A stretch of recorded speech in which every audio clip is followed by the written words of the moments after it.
I'm Jade. And I'm Gal. And this is our major project 3 for ETS 181 Class and Literary Text at Syracuse University. We did this project in conjunction with the SUPA program at Nottingham High School, and we spoke to 3 students in Misty Chick's class in gender and literary texts under the aliases of Maddie, Pikachu, and Batman. We discussed and watched the film Children of Men, and basically the film Children of Men is set in a dystopian world in the future, in which women have become infertile and the future of mankind is in jeopardy. The film follows Theo, the main character, and his journey to help Key, the first pregnant woman in 18 years, to safety. The film's major tension is between hope and ambition, the ambition of the government, individuals, and organizations, and how their ambitions interfere with hope, being Key's baby, future of mankind, and just continuing life. The first scene, and really the most important scene, is when Key reveals her pregnancy to Theo. It's all set in the very 30 minutes into the film, and first Theo, the main character and once political activist, is kidnapped by a pro-refugee organization called Fishes. He's kidnapped and taken and interrogated, and he's basically persuaded into helping them into transporting Key to safety. And he originally, after a very violent attack on their way to the meeting point, he doesn't want to continue his involvement with Fishes and help Key to get transported. And at that moment, when Key's seeing that she doesn't have any other option, she reveals her pregnancy to Theo, the only person that she can at that point trust fully. And that is the major chronicle of this whole story and how the whole plot is driven by. Key is the first pregnant woman in 18 years, and she literally holds hope in her stomach, in her hands. And the whole film rests upon her getting to safety and her having this baby. Serena, what is safety? Safety is basically the Human Project. The Human Project is what the film portrays as this organization that is trying to find why women are infertile. And since Key is a phenomenon, she's basically the first pregnant woman in 18 years, hopefully they could figure out why is she this phenomenon, why she's this anomaly in all the world, and why is she, Key, the first pregnant woman. So like Serena said before, the hope is clashing with ambition. So you have Key's baby is like this beacon of hope, and throughout the movie there's a lot of like individual ambitions that go against Key getting to safety. So one of the major things that she was going against, that she was afraid of, was the government. And there's a propaganda clip that they play at the very beginning of the movie on the bus. It's like a government clip that it shows how the entire world is like, in flames, and there's rioting, and like only Britain is like supposedly soldiering on. Only Britain is supposed to be the one that's coming out strong. But it's pretty clear throughout the entire movie. There's like clips of pollution, there's littering. They have the whole problem with the refugees, they're putting them in cages. There's a lot of like torture. People aren't living well. So it's pretty clear that Britain is actually not succeeding. So it's pretty interesting that the government would put like advertising money, and they would put manpower into like putting up propaganda like this, and kind of like perpetuating this false hope that like Britain is going to survive, that the government is on the side of the people, that there's all this like, that it's possible for Britain to survive in all this time, when it's obvious that they're not. But it's like, it's interesting that they would put their effort into portraying that on the ads, other than being like, oh yeah, like we're going to be looking, like we're going to look for why babies aren't being born, like we're going to try to find the cure to infertility. Like instead of latching onto this one hope that maybe people would be able to have babies one more time, they focus on this like, Britain is soldiering on and everything is great, but like they should be focusing on something that will actually give the people hope, like the baby. But so the tension kind of comes in because you have a baby, you have Key, but because she's a refugee, the government isn't gonna give her that recognition that she deserves, which kind of proves that, as much as they're showing all these propaganda clips about how great Britain is, the government is actually against the people from the beginning.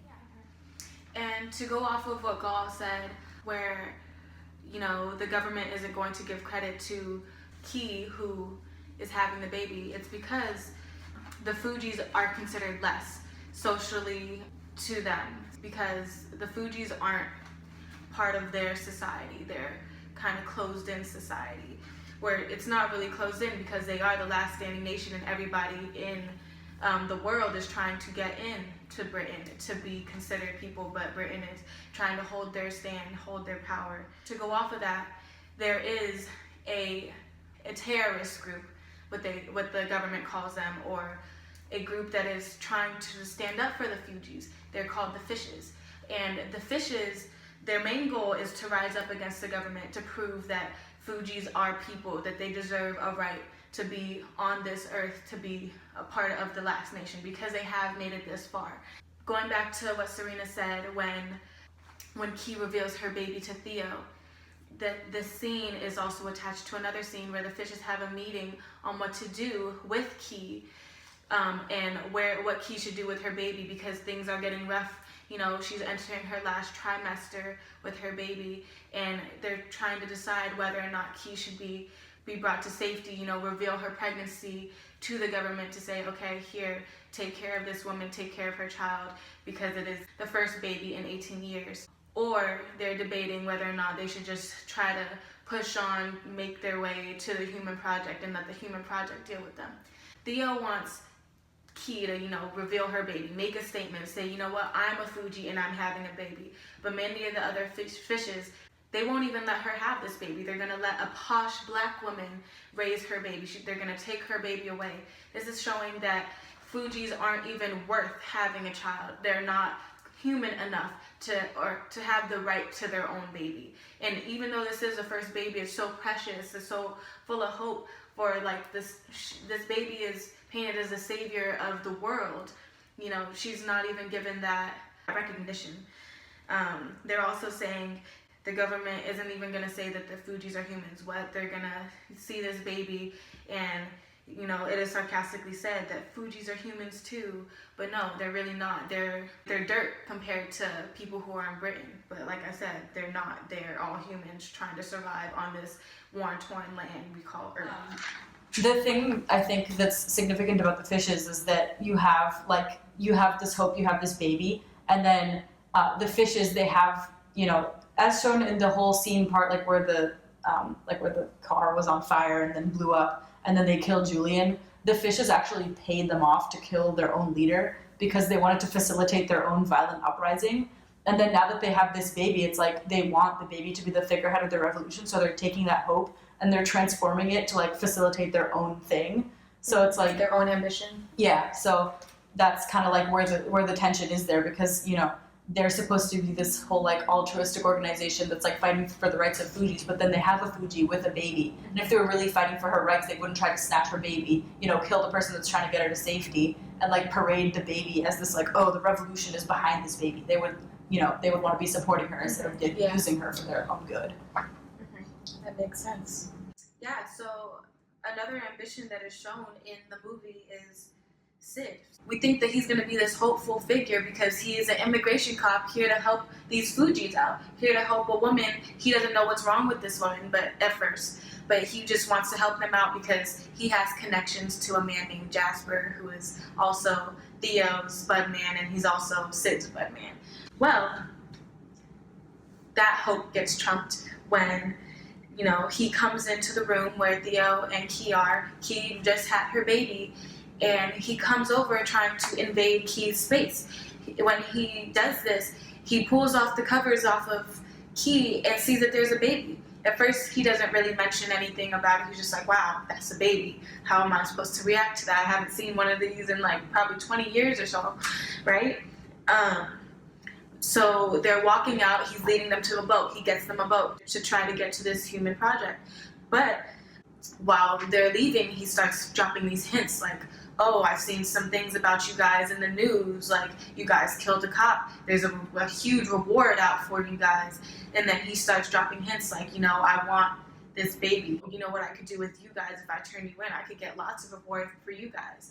So this then turns out into a huge brawl. But that aside, the fact that Sid was supposed to be this man of hope to get them to where they need to be, to, you know, avoid them being a part of this revolution. Instead, he prolongs things. They get stuck in the middle of the revolution, and it's just all bad because this man wanted to use them to his advantage. Maddie mentioned was that he's a man. Maddie is from Nottingham. She mentioned that he's a man. He can overpower the women that are there. Like, you know, what he did. He pulled the sheets off of Key. You know, he asserted his manliness there. He also attacked Marika. He also attacked Marika, which was the bra that went out, because Marika knew that he was a bad man. Marika told them not to trust Sid, but he, you know, she was powerless in the situation. So that was just another thing where, you know, he's that man in power, that higher up, that has ambition, that still does whatever he wants because he can. He has that right to, and he's putting down the Fugees and Theo, who are trying to do the right thing, but they can't. And as Jade and Gall said, there's a lot of external ambitions happening from different organizations and individuals. But I feel that it's a very hopeful movie. The baby, Key's baby, Dylan, which is revealed at the end, Key's baby is going to be named Dylan, is a symbol of hope, and that mankind has a tomorrow. And that I feel at the boat scene, when after all the struggle, after Theo and Key finally get past all these external ambitions from fishes, from the government, from Sid, they get a boat and they got to Bex Hill, got through Bex Hill, and they got into sea to meet the Human Project. And at that scene, at the very last moments of the scene, you see them drifting in the sea, a sea of opportunity, basically. And as the fog clears away, you see a boat come, and it's named Tomorrow. And Tomorrow, which, like, many of them are not even sure if they have a tomorrow. And to have a boat basically having tomorrow, and Key and her baby's getting delivered to this boat, I feel like it symbolizes that there's a tomorrow not only for them, but for all of humanity. It doesn't show Key getting on the boat, but it's presumed that she does. And then on the ending credits, it also has soundtrack of children playing in a park. And you hear swings, you hear laughter. This soundtrack is very important because they said that the moment when individuals stopped hearing children playing in parks, they felt that it was the end. That was the scariest moment. It was when they stopped seeing children and hearing children playing in parks, because that's when the innocence ended, the purity, the lack of purity ended. And to have that at the ending credits, as you see at the ending moment, to have children playing, hearing that, it gives the audience, it gave me hope that there is a better tomorrow that was going to happen. And I feel like maybe hope in that moment overcame all the ambitions. What do you guys think?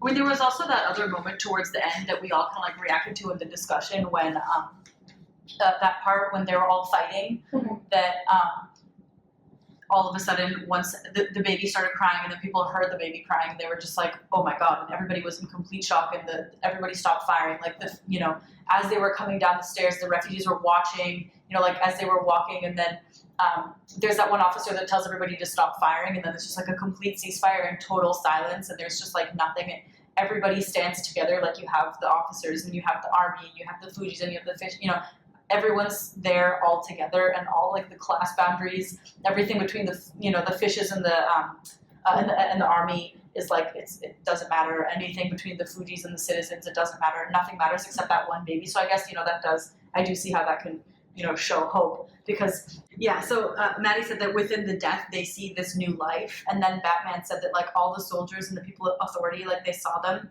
and they stopped, and she said that she was expecting them not to even stop firing. But they all did. They all stopped to let that baby through. So I guess I can see how the end of it is kind of hopeful. Yeah.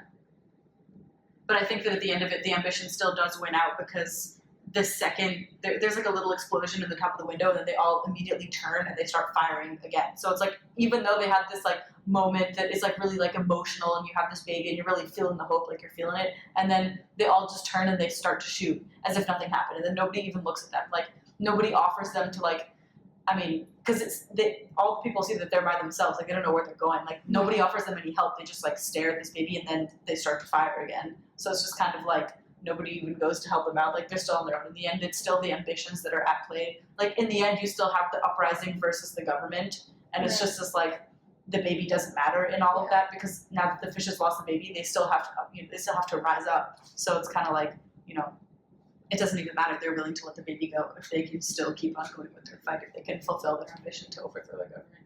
And the same with the army. They're willing to like let the baby go if they fulfill their ambition to win over the fishes and keep the control that they've had thus far.